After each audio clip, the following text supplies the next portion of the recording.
Hello viewers, welcome back to my YouTube channel. আজি ৰাতিপুৱা সোনকালে উঠিলো যিহেতু মোৰ এটা মেকআপ বুকিং আছিলে পাৰ্টি মেকআপৰ। যোৱাকালি আপোনালোকে ব্লগত দেখিছিলে যে মেহেন্দি লগাব অহা ছোৱালীজনী তাইৰ দাদাকৰ বিয়া। আজি হেনো জোৰণ দে, ৰাতিপুৱা জল্দি ওলাব সিহঁতে। সেইটো কাৰণে মোৰ ঘৰতে আহিলে তাই। আহিয়ে লাগি গলো দুইজনীয়ে কামত। যিহেতু তাই 5:30 মান বজাত আহিলে, বা শুইয়ে আছে।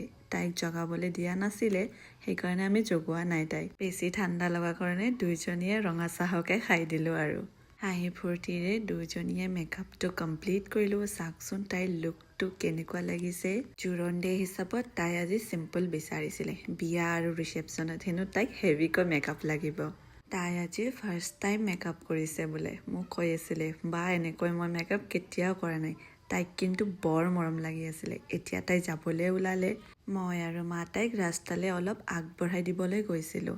কুঁৱলী দেখিছেনে, এতিয়াও শেষেই হোৱা নাই। মই ঘৰত আহি অলপ ৰুটি বনালোঁ।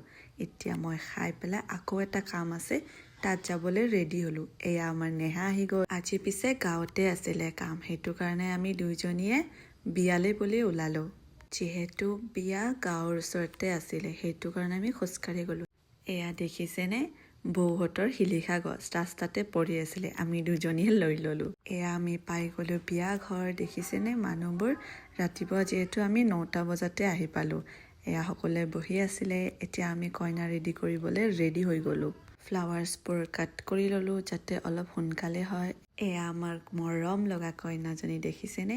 এতিয়া নেহাই হেয়াৰটো ষ্ট্ৰেইট কৰাত লাগি গ'লে, বাকী মেকআপৰ কামটো মই কৰিলোঁ। দেখিছেনে তাই কিমান মৰম লাগিছে। মেকআপটো যিহেতু কমপ্লিট হ'ল, এতিয়া মই কাপোৰটো ড্ৰেপিং কৰি আছোঁ। দেখিছেনে মই কেনেকৈ কৰিছোঁ। এয়া ফাইনেল লুক আমাৰ কইনাৰ। তাইৰ হেনো বৰ ভাল লাগিছে। তাইৰ কেইখনমান ধুনীয়া ধুনীয়া ফটো লৈ ল'লোঁ, লগতে ভিডিঅ' ক্লিপ কেইটামান লৈ ল'লোঁ। যিহেতু তাই বিয়াৰ পিছত চাবই মোক কৈছিলে, বা মোক দেখাব দেই। তাৰপিছতে আমাৰ মৰম লগা টিম্পি, তাইৰ পাৰ্টি মেকআপ এটা কৰিব খুজিছিলে, কৰি আছোঁ।